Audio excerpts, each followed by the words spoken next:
हरे कृष्णा। स्वागत है आप सभी का हमारे कृष्ण पुस्तक के आज के 11वें दिन के सत्र में। पिछले 10 दिनों में हम कई कई सुंदर लीलाओं का वर्णन सुन चुके हैं और कल के सत्र में मुख्यतः हमने अ, कृष्ण की जो माटी खाने की लीला है, मृदा भक्षण की लीला है, उसका हमने दर्शन किया कि मिट्टी के खाई कन्हैया ने और मैया ने आके डांटा और मैया को फिर ब्रह्मांड का दर्शन कृष्ण कृष्ण ने अपने मुख में कराया। तो आज क्रम है 9वें अध्याय का और 9वें अध्याय का नाम है माता यशोदा द्वारा कृष्ण का बांधा जाना, यानी कि सुंदर दामोदर लीला का वर्णन हम सुनेंगे। तो एक बार कार्तिक मास रहता है और दिवाली का दिन रहता है। दिवाली के दिन मैया देखती है कि सभी दासियां किसी अन्य कार्य में व्यस्त हैं, तो सभी अन्य दासियों को कर्मांतर नियुक्ताशु निर्ममंथ स्वयं रहे, सभी अन्य दासियों को दूसरे काम में लगा के स्वयं अपने कन्हैया के लिए दधि मंथन करने के लिए मां लगी है।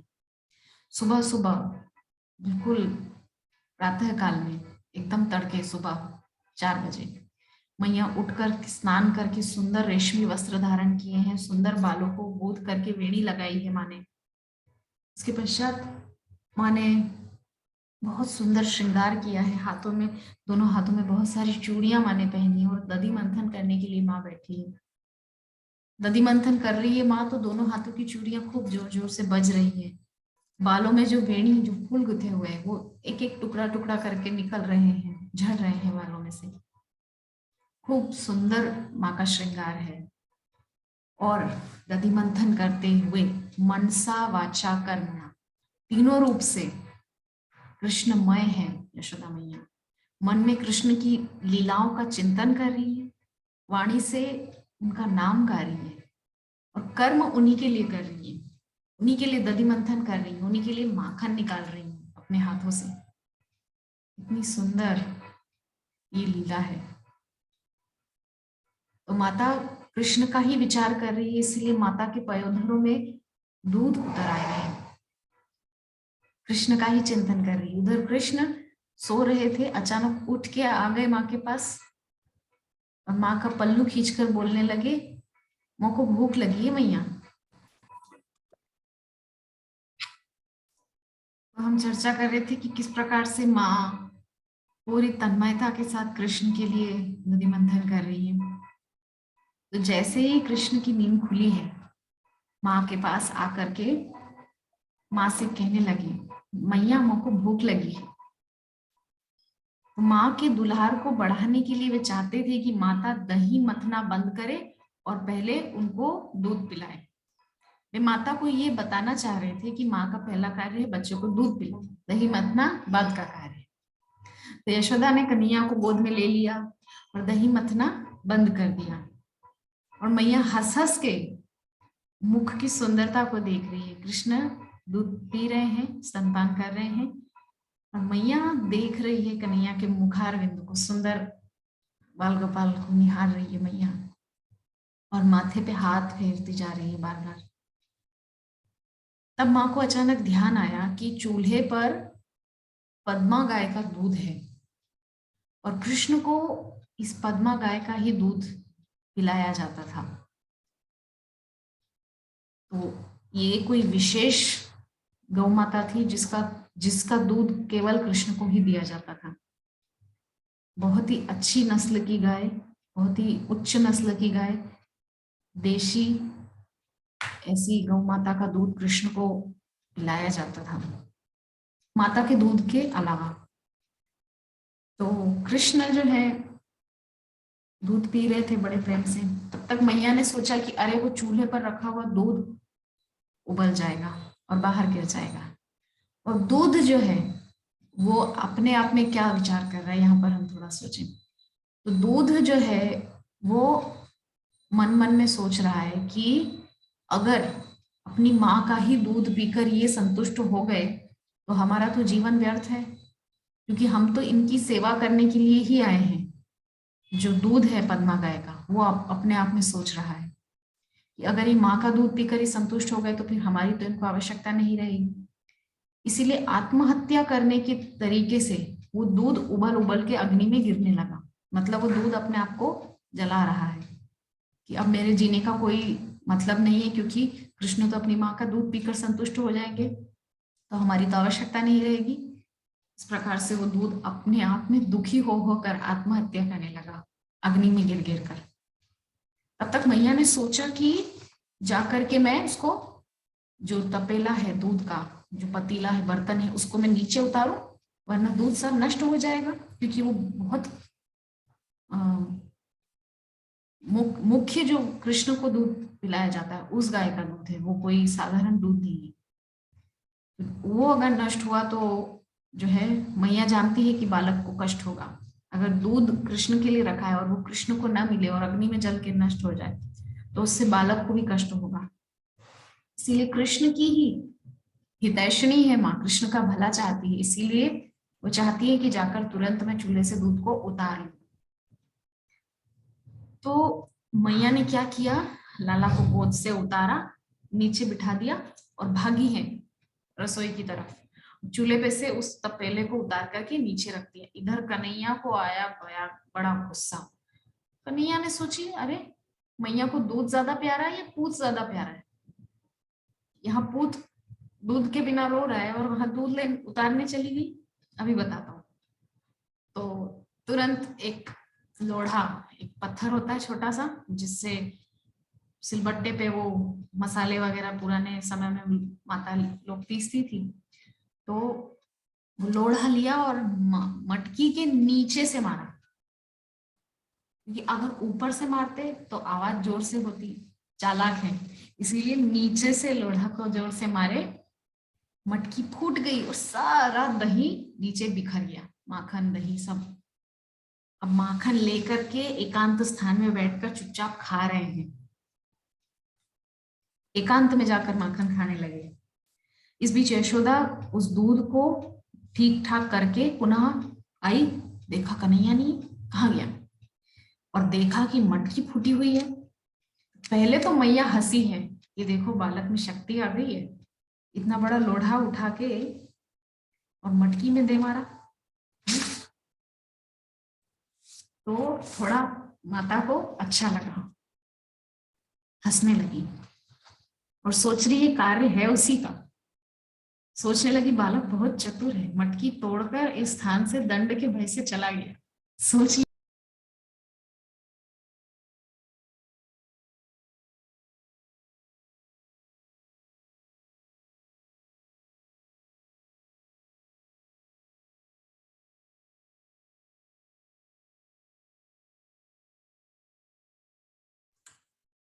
तो मैया ने देखा कि मटकी को फोड़ करके बालक यहाँ से भाग गया डर से। ये बालक को, कृष्ण को ये लगा कि अब मैया देखेगी मटकी फोड़ दी तो छोड़ेगी नहीं, पिटाई होगी, तो भाग गए वहां से। और चारों ओर मैया ने ढूंढा तो नहीं मिला,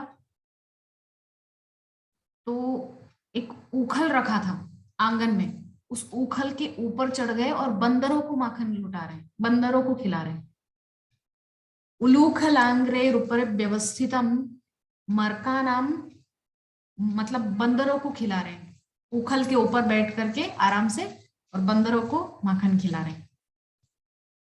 और ये सब मैया ने जब देखा तो गुस्से में बोले, अरे दारी के, जरा सा तुको नीचे रख के चली गई, इतना गुस्सा आ गई, जरा सा है और मटकी को फोड़ दिया। हम्म, अभी बताती हूँ तुझे। कृष्ण ने दौड़ लगाई है, दौड़ रहे हैं, छड़ी लेकर आई है मैया, हाथ में चांदी की छड़ी लेकर दौड़ी है कन्हैया के पीछे, और कन्हैया दौड़े हैं सरपट। छोटा बालक है, जल्दी जल्दी दौड़ रहे, और मैया इधर खूब हष्ट पुष्ट, खूब वजन है माँ में, खूब अच्छे से दौड़ने की कोशिश कर रही है, लेकिन कृष्ण को पकड़ नहीं पा रही है, क्योंकि कृष्ण तो छोटा बालक है, चंचल है, बड़े आराम से दौड़ रहे।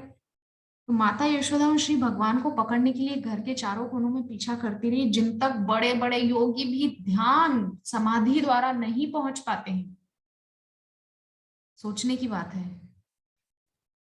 कि उस जगन निवास को पाने के लिए क्या क्या नहीं करते हैं योगी, ध्यानी, मुनि, संत, किंतु माता यशोदा को वो इतना सहजता से उपलब्ध हो गया और माता उसके पीछे छड़ी लेके दौड़ रही है, वो भय से आगे दौड़े जा रहे हैं।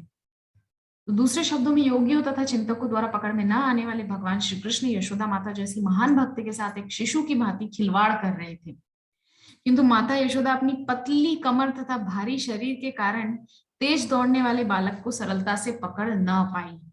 माता बहुत कोशिश कर रही है कि कृष्ण को किसी तरह पकड़ ले, किंतु वो तो चंचल बालक है, इतना तेजी से भाग रहा है। फिर भी वे यथासंभव तेजी से उसका पीछा करने लगी। उनकी केश बालों में मैया के खूब जो फूल बंधे थे वो झड़ झड़ के सब गिर रहे हैं आंगन में और माता के ही पैरों में आ रहे हैं। क्या सोच रहे हैं वो फूल? वो फूल सोच रहे हैं कि हे माता, तुम कृष्ण को भय से दौड़ने पे मजबूर कर दी हो। तुम्हारे जैसे भक्तों, महान भक्तों के तो माथे पे नहीं, हम चरणों में आने के लायक हैं। तो वो फूल झरझर के माता की महानता को दिखा रहे हैं कि हम तो तुम्हारे चरणों में रहने के लायक है माँ।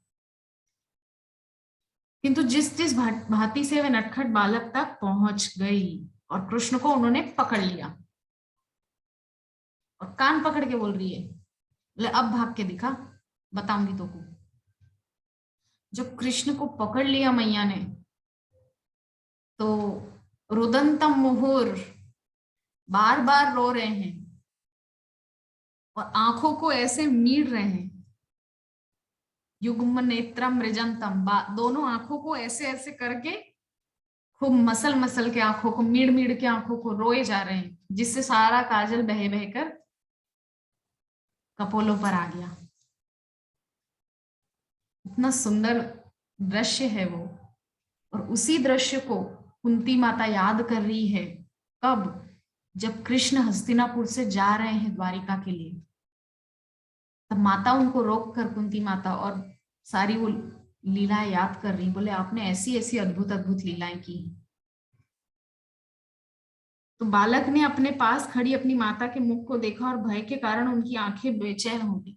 तो इस तरह से रो रहे हैं, देखा माँ को, फिर आंखें बंद कर ली भय के कारण। इतना छोटा सा बालक है, डर के कारण, माँ के डर के कारण आंखें बंद कर ली। माता यशोदा समझ रही थी कि कृष्ण बेकार ही डरे हुए हैं और वे उसके लाभ के लिए उसका डर दूर करना चाह रही थी। अपने पुत्र की सर्वाधिक हितैषिणी माता यशोदा को हितैषिणी कहा गया है। यह सोचने लगी कि यदि यह मुझसे अत्यधिक डर गया तो उससे कहीं कुछ और ना हो जाए। तब यशोदा ने छड़ी फेंक दी। माता बोली ठीक है, मैं छड़ी फेंक दे रही हूँ। अच्छा अब मेरे पास आ जा। तो लाला मैया के पास आ गए। तो मैया से बोले, मैया तुम मुझको मारेगी तो नहीं? बोले नहीं नहीं लाला, तो को नहीं मारूंगी। तब मैया ने क्या किया, जैसे ही कन्हैया पास में आए पकड़ लिया। बोले अब बताऊंगी तो को। एक उखल जो रखा था पास में, उस उखल के सहारे कृष्ण को खड़ा किया और माथे में जो रेशमी डोरी थी उसको मैया ने निकाला है और कृष्ण को बांधने लगी है।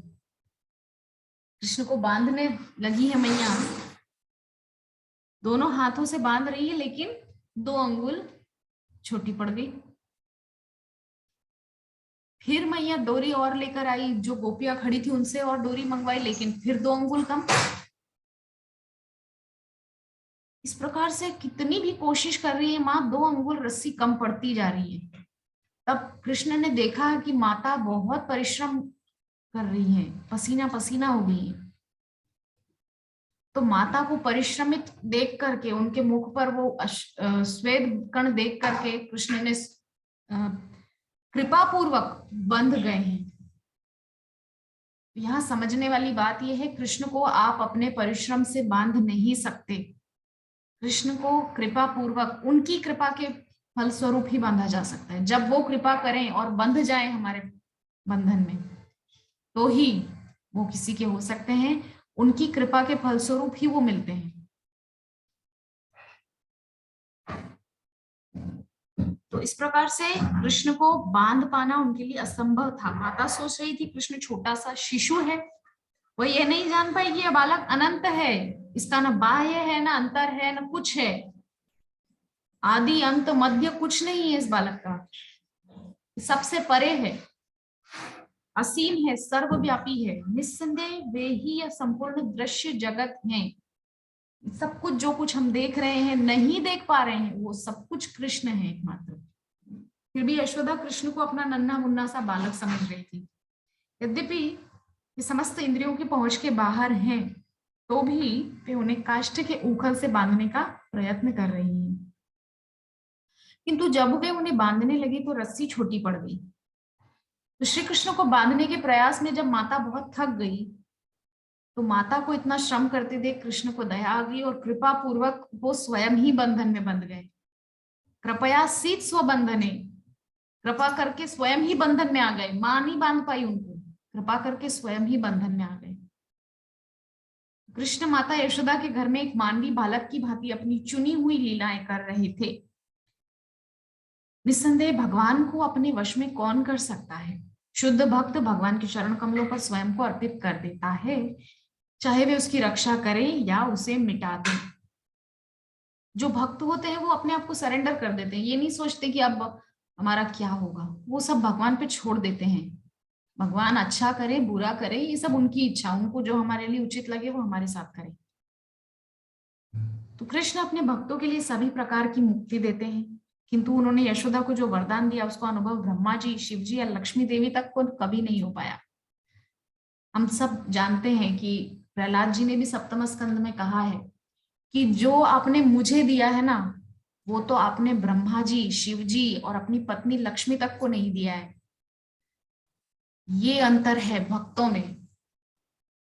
भगवान अपने भक्तों को वो सब कुछ देते हैं, अपना सानिध्य देते हैं, जो किसी को इतना सरलता से उपलब्ध नहीं होता। तो श्री भगवान जो नंद यशोदा के पुत्र के रूप में विख्यात हैं, योगियों तथा चिंतकों के लिए भी ये नहीं है, कोई नहीं समझ पाता उनको, किंतु भक्तों के लिए वे सहज हैं, सुलभ हैं। न ही वे योगियों तथा चिंतकों द्वारा समस्त आनंद के परम आगार के रूप में जाने जाते हैं। अपने पुत्र को बांध देने के बाद यशोदा गृह कार्य में लगी, तो माता ने सोचा कि चलो अब इसको बंधा रहने दो पूरा दिन, तब जानेगा कि मटकी फोड़ने का क्या परिणाम होता है। कन्हैया बंधे बंधे रोए जा रहे हैं, रोए जा रहे हैं। मैया अपने कार्य में लगी है। जैसे ही बलराम ने देखा, बलराम को दया आ गई। बलराम आके बोले, मैया तूने कन्हैया को काहे को बांध रखा है? बोले अच्छा, मुझसे बोल ऐसे बात करेगा? तो बलराम जी ने कहा कि तू जानती नहीं है मैया कि जिसको तूने बांधा है ना, वो सारे ब्रह्मांड का मालिक है, अनंत कोटि ब्रह्मांडों का मालिक है। यही राम बन के आया था, यही नृसिंह बन के आया था, यही वराह वामन बन के आया था, तुमको पता नहीं है मैया? मैया बोली अच्छा, तो तू कहाँ है? बोले मैं ही तो लक्ष्मण बन के आया था पिछली बार इनके साथ। मैं शेष हूं जो पूरी सृष्टि का भार अपने ऊपर लेकर चलता हूँ। मैया ने बोली अच्छा, सारे अवतार मेरे ही घर में आने को बैठे थे, चला जाए यहां से, नहीं तो को भी बांध दूंगी। सोचिए, जिस शेष के सिर पर ये ब्रह्मांड, ये पृथ्वी राई के एक दाने के समान प्रतीत होती है, और अगर वो जरा भी हिल जाए तो पृथ्वी और सारा ब्रह्मांड अस्त व्यस्त हो सकता है, ध्वंस हो सकता है। जिसके भय से भय भी कांपता है, भगवान के सामने काल भी हाथ जोड़ के कांप थर थर थर थर कांपता है, जिनके आगे हाथ जोड़ के खड़ा रहता है, उसको मैया ऐसे धुतकार रही है और भगा रही है अपने पास से। ऐसे बलराम संकर्षण को माता बोल रही है चला जाए यहां से, नहीं तो को भी बांध दूंगी। ये है मैया की सामर्थ्य। हम गोपी रास पंचाध्याय के उस प्रसंग में जो 3 दिन का सेमिनार था, उसमें भी हम चर्चा कर चुके हैं कि ब्रज के जो भक्त हैं उनकी सामर्थ्य की बराबरी कोई नहीं कर सकता। गोपियों ने जिस प्रकार से कन्हैया को कपटी धूर्त कहकर पुकारा है, इस प्रकार से सामर्थ्य किसी में नहीं है। तो ये जो ब्रज के भक्त हैं, ब्रज के जो निष्काम भक्त हैं, जो कृष्ण को भगवान तो दूर दूर तक मानना ही नहीं चाहते, कितनी लीलाएं कृष्ण ने उनके सामने की है, देखा है उन्होंने अपनी आंखों से, दावानल पान करते हुए देखा है, गोवर्धन उठाते हुए तो सबने देखा 7 दिन तक, फिर भी कोई मानने को तैयार नहीं है कि ये भगवान है। नहीं नहीं, ये तो हमारा लाला है, हमारा अपना सखा है। गोपियां कहती है ये तो हमारा लाला है। जो कृष्ण की वयस की है वो बोलती कि ये तो हमारा हमारा प्यारा गोपाल है, हमारा कृष्ण है, हमारा कांत है। इस प्रकार से कृष्ण के प्रति निष्काम भाव है ब्रजवासियों का। तो मैया गृह कार्य में लग गई, पूरा दिन हो गया, कन्हैया को माँ ने नहीं खोला। तब वहां पर नंद बाबा के आंगन में दो अर्जुन के वृक्ष, जो कि जुड़वा थे, जो एक ही जड़ से निकले थे किंतु दो अलग अलग भाग में हो गए थे। ये दो पेड़ हैं कुबेर के पुत्र नलकुबर और मणिग्रीव।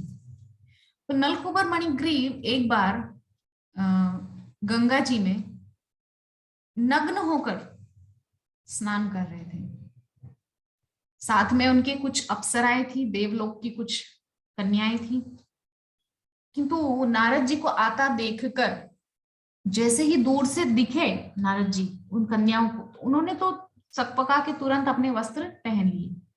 किंतु ये दोनों भाई निर्लज्ज की भांति ऐसे ही खड़े रहे। उन यहाँ तक कि वो नारद जी को आते देखकर बोल रहे हैं कि ये यहाँ क्यों आ रहे हैं हमारे रंग में भंग करने के लिए, किसने बुलाया था इनको यहाँ पर आने के लिए, किसने कहा था। इस प्रकार से नारद जी के विषय में उल्टा सीधा बोलने लगे। तब नारद जी जब वहां आए तो उनको क्रोध नहीं आया था, उनको दया आई कि देखो धन के मद में चूर होकर ये दोनों किस हद तक गिर चुके हैं, धन और स्त्री के मद में गिरकर। तो कृपा पूर्वक उन्होंने शाप दिया कि तुम दोनों जड़ हो जाओ, वृक्ष बन जाओ। किंतु उनको पुनः दया आई तो उन्होंने कहा कि कृष्ण साक्षात पुरुषोत्तम भगवान कृष्ण का स्पर्श होने से तुम दोनों पुनः इस जड़ योनि से निकल जाओगे। तो वही कुबेर के दोनों बेटा नलकुबर और मणिग्रीव नंद बाबा के आंगन में अर्जुन के दो वृक्ष बन करके खड़े थे। और जैसे ही कृष्ण उन दोनों वृक्षों के बीच में से निकले और ऊखल को फंसाया, तो खुद तो निकल गए, स्पर्श हो गया दोनों पेड़ों को, उन दोनों का उद्धार हो गया। और ऊखल जब फंसाया है तो ऊखल को खींचने के चक्कर में दोनों पेड़ गिर गए। दोनों पेड़ गिर गए, बहुत जोर का शब्द हुआ, सब आए हैं, लाला को सबने उठाया है। और ये तो 10वें अध्याय का है। तो यहाँ पर हम इस पूरी लीला के विषय में कल विस्तार से चर्चा करेंगे। यद्यपि ये अध्याय उतना बड़ा नहीं है किंतु सार रूप में ये लीला यही है। किंतु फिर भी इस लीला पर हम विशेष तौर पे मुख्यतः इस पर हम कल चर्चा करेंगे। तो ये जो दो वृक्ष थे, इन दो वृक्षों का उद्धार किस प्रकार से हुआ और आगे क्या क्या लीलाएं कृष्ण ने की, उन पर हम विस्तार से कल के सत्र में चर्चा करेंगे। तब तक के लिए हरे कृष्णा।